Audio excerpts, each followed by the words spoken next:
Assalamualaikum warahmatullahi wabarakatuh. Sejarah pemikiran berikutnya adalah sejarah hedonisme. Jadi hedonisme itu suatu pemikiran bahwa kesenangan manusia, kemudian juga hal-hal yang menyenangkan itu bisa berakibat baik gitu ya kepada manusia. Nah, tetapi hedonisme itu sebenarnya suatu pemikiran di mana semua hal yang berkaitan dengan kesenangan itu harus dipenuhi, ya, sehingga kemudian menjadi baik. Nah, sebenarnya pemikiran seperti itu justru bisa membahayakan, karena hedonisme ketika orang selalu bersenang-senang, kemudian manusia kemudian terlalu banyak tertawa, terlalu banyak gembira, maka ia akan lupa terhadap tujuan manusia itu hidup. Jadi pada dasarnya manusia hidup di dunia itu mempunyai tujuan akhir yang harus dicapai, dan kehidupan di dunia ini sebenarnya bersifat sementara. Artinya orang yang terlalu banyak bersenang-senang di dalam kehidupan ini, maka ia menjadi lupa diri. Jadi ketika lupa diri, manusia tidak akan bisa ya melihat dirinya sendiri, kelemahan-kelemahan diri sendiri, karena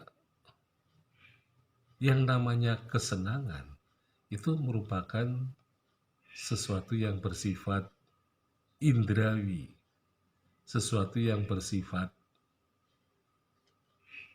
material.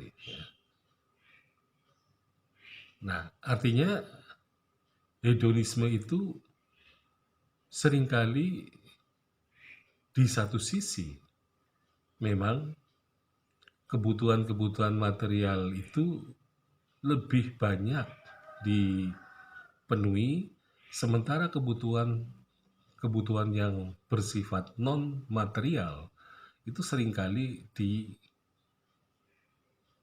diacuhkan, dan inilah yang sebenarnya membahayakan kehidupan manusia, karena pada dasarnya manusia itu harus hidup di dalam keseimbangan antara material dan non-material.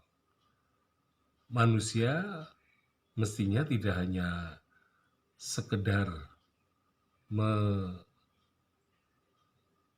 kebutuhan nafsu, ya, terutama nafsu buruknya. Jadi nafsu buruk itu bisa berkaitan dengan keserakahan akan kekayaan dan kekuasaan, serta keserakahan seksual gitu ya.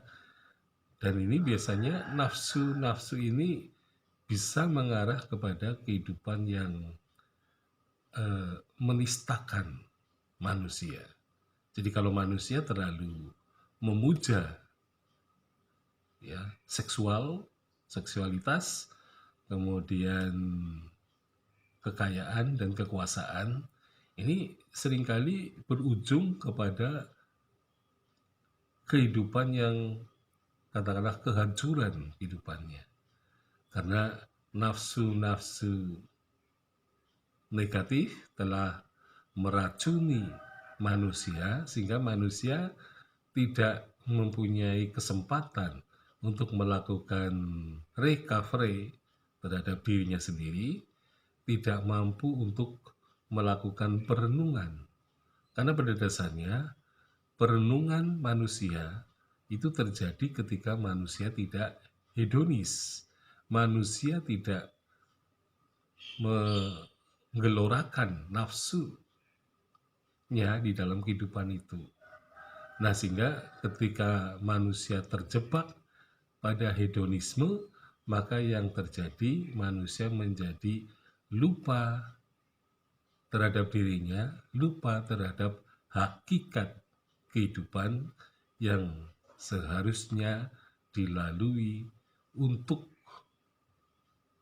memperoleh sesuatu yang lebih bernilai, tidak hanya sekedar kesenangan atau hal-hal yang menyenangkan. Sekian, Assalamualaikum warahmatullahi wabarakatuh.